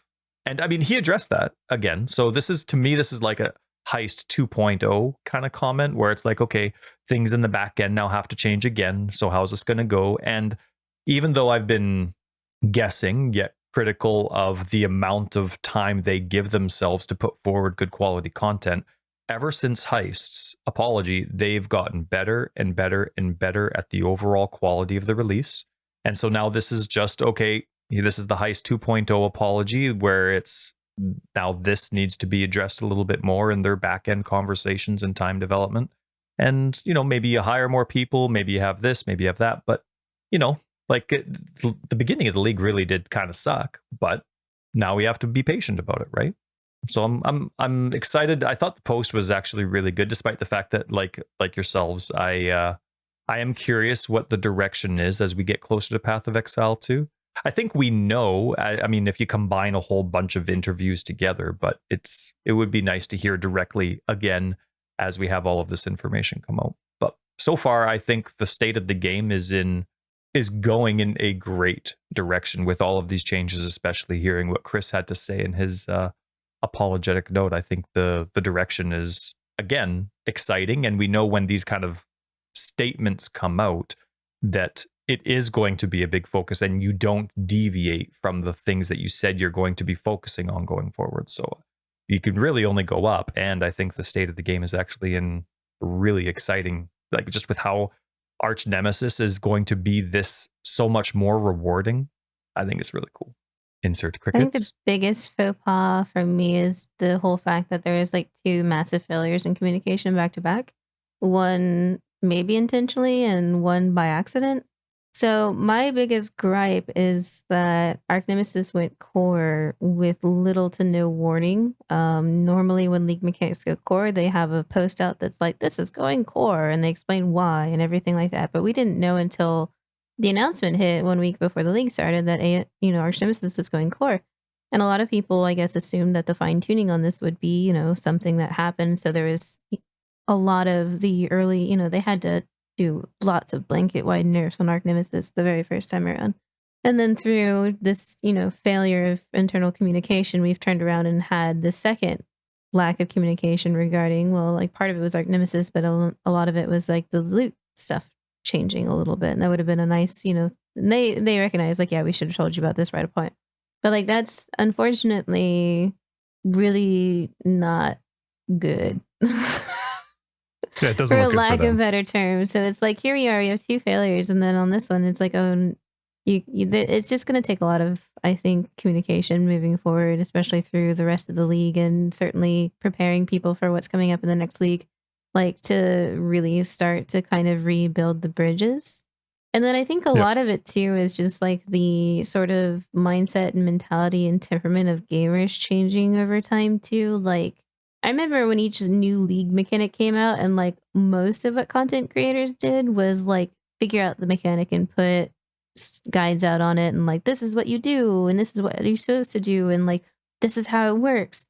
And so there was always like this sort of like prevalence and sort of I'm trying to think of the word, it just like ran out of my brain, but there was like a focus given on the curiosity behind discovering what the league mechanic was. Sure. And that's like gone now, because like there's this pressure to be efficient, and you should be in red maps, and you should be killing bosses right away, and like you take like 2 seconds at the league mechanic, and if it's not immediately rewarding, it sucks. And like nobody, like if this new thing that's being introduced has like any amount of obscurity to it, like no one ever really gives it a chance and tries to like lean into the opportunity of learning it, and then like they just form opinions about it and like, oh, this sucks, I'm not going to do this ever again. And like, we don't know if any of these changes like that are being made to the game right now, as far as like all these different conversion mods and stuff like that, are going to be like interesting in the long-term health of the game as far as like future game design is concerned. It's just like, it's different. I'm not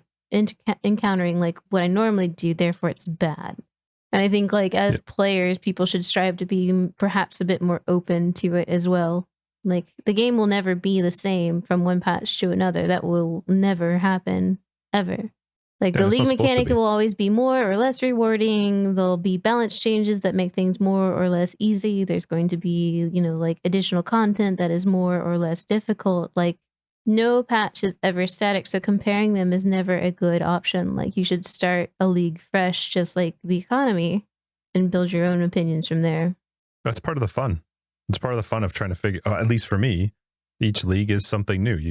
I don't want to do what I did last league. I know some people do, but the game is constantly progressing. Whether you think that's progressing up or down is up to you to decide, but it is always progressing and changing. So expecting to do exactly what you did last league in this league, this is not really the game for you, because it's meant to change every 3 months. So, and the other part of this too is like understanding that when the developers make these sorts of changes, it's not like they can't change it back. In some degrees, like they won't. Like reverting Archnemesis is just not something that's going to happen.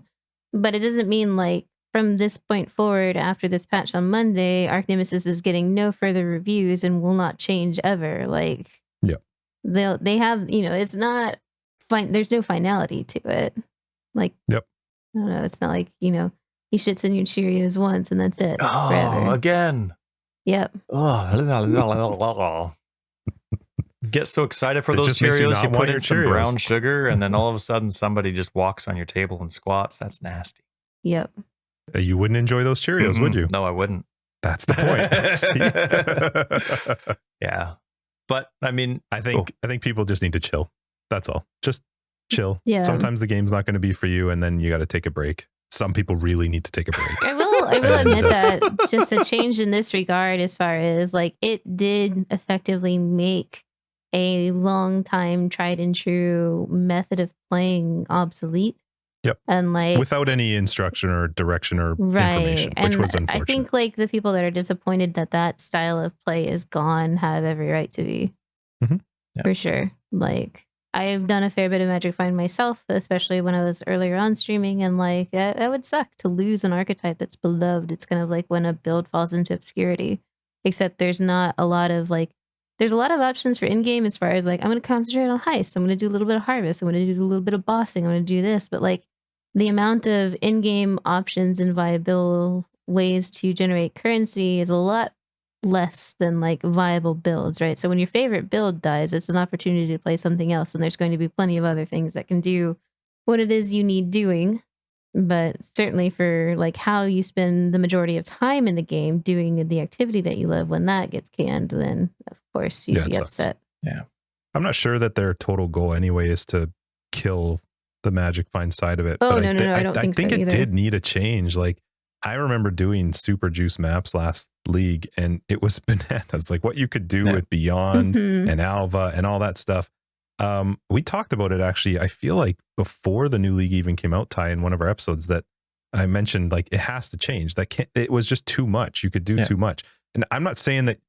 I think I would love to see them make it, because Magic Find is such a fun way to play the game if you enjoy that way of playing it. So they have to find some method that allows you to do that, but without making the map absolutely just filled with mobs. There has to be a better way to do it. They did, and they're just tying it to Archnemesis. Like it's going to be the Archnemesis that's going to be your primary rewarder when you're mapping. But the whole idea of like run around and find that one mob that's going to crap 50 divines out or whatever he was saying, that's even worse, right? That's like the headhunt. Like for me, it's like I like the idea of sort of incorporating, like I call it the headhunter feeling. Like when you drop a headhunter, you drop it now like a mage blood. Like how much that just instantly changes your league in a heartbeat. Like it's cool that there's now more opportunities for the headhunter feeling beyond certain chase uniques dropping for you, or like dropping a mirror.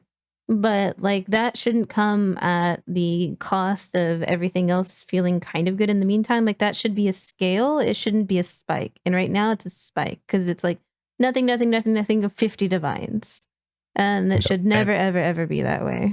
But he addressed I don't like that it tied into a specific modifier either. I don't like that I'm supposed to look through a map to find this modifier. That's never been Path of Exile ever. But anything could drop a headhunter. But he addressed all that though. In his comment, he talked about drop rates. He talked about that it's not only like the goal going forward is that it's still Path of Exile. Of course, Archnemesis monsters are going to be more exciting, but they're not going to be the only place that drops, and they're not going to be a place where you get that 50 drop type of thing. But I mean, he even gave numbers where there was just a miscommunication on the numbers, and Archnemesis, like your ability to go through and get, like the numbers are astronomical compared to what they used to be in a high way, not in a low way. Like he said, there was a reduction of 750% here, but in actuality, it's now at 41,000% type of thing. And so, but he referenced that in this post, and it'll change. It'll get better. Like you can't just do it all at once. You have to see how your current implementation goes. But I don't see this. I mean, it's not stuck in the mud like you guys were saying. It'll keep getting tweaked, and it'll be fun. And I mean, there's definitely going to be. They're never going to be happy with only Archnemesis, only this one thing doing these kinds of rewards. It'll be nice to have that kind of cool focus when you see these combinations of things, that's how the reward happens. But they're always going to have drops from your trash enemies too. Otherwise, it won't be Path of Exile, and they know that. I think. Yeah, I just don't want them to turn it into something where I'm feeling like I need to be target farming. Like a specific modifier. I don't want BK that. said for D3. Yeah. But to go back on what you were saying about expectations, I totally agree. Change is always going to happen, and you're going to lose some players and gain players with every change. Sometimes, of course, those numbers might change dramatically depending on the change, but even like that happens with every game, not just games that try to exist long term, but even, for example, let's say The Witcher 4 comes out. There's going to be some big changes from The Witcher 3. There's going to be some Witcher diehards that hate Witcher 4. There's going to be some new people that absolutely love it. And that's what it's like with every Assassin's Creed game, with every Call of Duty game. Well, maybe not Call of Duty. That's always the freaking same. But you know what I mean? Like every single game has to deal with the process of change and their numbers changing based on these changes. And hopefully we like the changes going forward. It seems like with the exception of maybe the mentality of Archnemesis being able to completely stack offensively, but having their defenses reduced, with the exception of that, this game's going in a direction that I'm very excited about. Definitely the same kind of game that I started, the reasons that I started playing it in the first place. So, and that's pretty decent considering it's been so many years for each of us. It's my cricket face. Yeah, that's more crickets. Yeah, I'm excited to see what happens over the next few weeks. I think it's a good start. Wasn't a great start to the league. I think they've done a decent job of trying to get ahead of it now, and now we'll see what happens over the next couple weeks. And I think people just need to chill. And if you're not feeling like Path of Exile is your game, then guess what? There are boatloads of other ones you can play while they fix it, and then come back for the next league, or maybe in 2 or 3 weeks. Like Explosion Man. But being an asshole is not fine. Agreed. That's just my opinion. Anyway, yeah, I'm excited. What are you guys doing this week? Are you going to be playing? Are you going to be continuing your Trapper, BK, or what are you doing? Yeah, probably. Get him into like a better farming state as far as his gear is concerned, and then start the next character. What's the state that hits where okay, I'm in a good spot now, I can start the next one? I like having like right around, I'd say 5 to 6 million DPS, and have like at least all of my different auras on that I want to have, and like there's some crucial pieces of gear and Eldritch Implicits that make the build really comfy. So. And then do you have like a target amount of currency before you start the next character, or gear already ready? Or I always get him in a good place first, because I can always fall back on boss carries and other such of like income generations as well. And he's like the really high single target is pretty beneficial for some of the league mechanics right now that I'm using to generate currency. Like where I can just lay a bunch of traps down and then like hit the button on expedition, and everything just dies instantly, and it's not dangerous. It's really easy to farm up logbooks and stuff. Nice. I don't think we've actually ever put it on the podcast, but what's your schedule for streaming so that if people are listening, they can check it out? I stream Monday through Friday from 9 a.m. until 2. And that's Eastern time, yes. What were the times again? 9 until 2. I'm not always on time, though. Sometimes it's like 9:10 or 9:15. 9-ish to 2. Yeah, 9-ish to 2. Perfect. What about you, Ty? What are you doing this week? Going to be getting through the axe? You got one left? I have one night, and then I'll be back on Thursday. We're going to the interior tomorrow morning, bright and early. My wife's really excited to get going, so no mercy. Probably not even going to have breakfast. Thanks a lot. So I'll play tonight. I'll get through Act 10 tonight after we do After Dark, and then I can say I'm in maps, right? A week into the league. You're officially in. Hey, not bad though. Hey, normally I'm like on Monday, Tuesdays when I hit maps, but I went camping, so I'm good. And so I've only had a couple hours. And so to hit maps, 1 week in, also having gone camping, it's pretty good, especially considering how crappy loot was at the beginning. But yeah, so then we're going into the interior, and we're not coming back until Wednesday evening.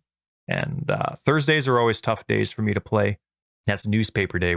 Kids have a newspaper route, and that just absolutely drains me. So I'm normally a zombie. If I play, it normally includes lots of deaths. And so it's not a smart time to theory craft as well, because I'm an absolute idiot when it comes to that after doing something like driving a long time or doing newspapers. So yeah, it'll be after school starts for the kids when I'll be able to really put some time into the league. Oh, thank God that's coming soon. 2 weeks. Just don't burn out before I get to maps. I'm having a good time. I'm already talking about making another character. So what character? Well, maybe not. After BK helps me with mine, then maybe I'll be fine. Yeah, you gotta zip up the POB and let me take a look at it, and I can Blade Blast. Yeah, Blade Blast. It's usually like cast speed and like ailment duration thing that you want to have. I tried to get cast speed. Yeah, I tried. We'll see. I'll send you this stuff. Okay. Yeah. That's going to be my week too. I'm going to keep playing. And that's why Monday was probably so enjoyable. You were gone. Oh, wow. Forgot about that. It wouldn't be a usual podcast. I'm not saying anything. A little bit. So Monday will be good again. But yeah, I'm going to play some more. So let's wrap this up. Episode 151. Thanks for joining us, BK. You going to join us for After Dark? Heck yeah. Well, you'll be joining me. I'll be murdering Justin before After Dark starts. Oh, no. Oh, what a boring After Dark that's going to be. We'll just talk about filters and minions the whole night. Yay! Yeah, that's right. Would you actually like that conversation? The minions one, the filter one, not so much. She can play in the background while you're going on. That's right. Just like, yeah, oh yeah, oh yeah. Oh yeah, that sucks. I hate that too. Totally. It's the worst. All right. Let's wrap this up. 151 Forever Exiled, Path of Exile podcast. I'm Justin AK Tags. Tyler, Record of Days. And I'm Brittleknee. Thank you so much for joining us, BK. Patrons, we'll catch you in After Dark. Everybody else, we'll see you next week in 152. If you're looking for BK's information, it'll be down below. And our information as well, foreverexiled.com, Twitter, foreverexiled82. The Discord is around. You should be on it. And Patreon, other ways to support the podcast. You'll find them as well. Buy your QX Vault passes at www.nexus/foreverexiled. Brittleknee TV. foreverexiled/QX Vault Pass. I'll put the link in the description. You can take you right to BK. No. Thanks for hanging out, everybody. Bye-bye. Oh, I forgot Ryan's angry Reddit voice. Ryan loves the, oh, it's so stupid. I totally, like, Reddit freaked out this week and I forgot.